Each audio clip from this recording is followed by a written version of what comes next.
Classic Team Lotus prepares cars, not just Lotuses, although we tend to specialise in Lotuses, of course, because we've got some unfair advantages in that respect. And if it isn't a Lotus, generally it's a copy of a Lotus. That's our kind of strap line. So we know what to do if we see another racing car. But mainly, as I say, it's Lotuses. And in terms of Formula One cars, there's not that many around. Team Lotus made about 130 chassis in period. And we know where they all are. And most of them are out in the marketplace, out in the open. And as historic motorsport gets more popular, their value keeps going up and up. So, you know, it is a lot of money to invest, but it is a very good investment. They hold their value. Classic Team Lotus is fortunate to employ a number of the original Team Lotus mechanics, working alongside younger mechanics who've joined the company in the 20 years that we've been going. We have our collection of cars, we have all the original design drawings, and also we're based in the original workshops. So in terms of authenticity in that respect, you can't get any better.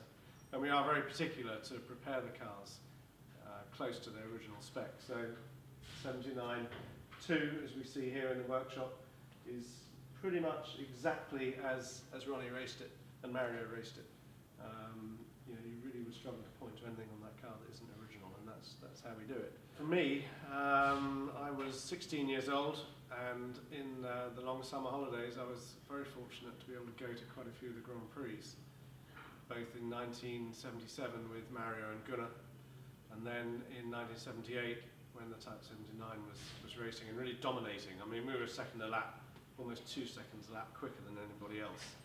And my father used to put extra fuel in the cars just to try and, you know, make it not look so obvious how quick we were. So it was an extraordinary time. And the two drivers, Mario and Ronnie, got on incredibly well. They were both confident, fast guys, different characters.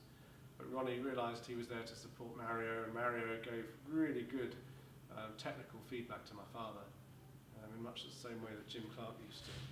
And there I was as a 16-year-old, just, you know, lapping it up and sitting in the motorhome in the debriefs, you know, kind of wedged in a corner, and thinking this must be the coolest place in the whole world to be, and I reckon every motor racing fan would have agreed. So every time I see the 79, I think of Mario and Ronnie, and my father throwing his hat in the air more often than not, winning another race, and an extraordinary time.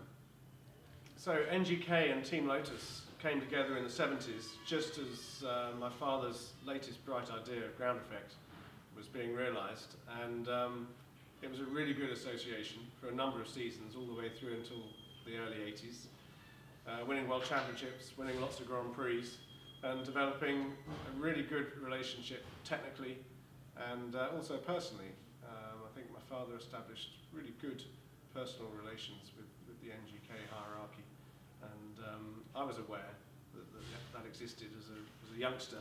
In my father's office back at home, there's a number of gifts from NGK with little presentation plaques, and certainly there was a special relationship there, not just technical, you know, went beyond that.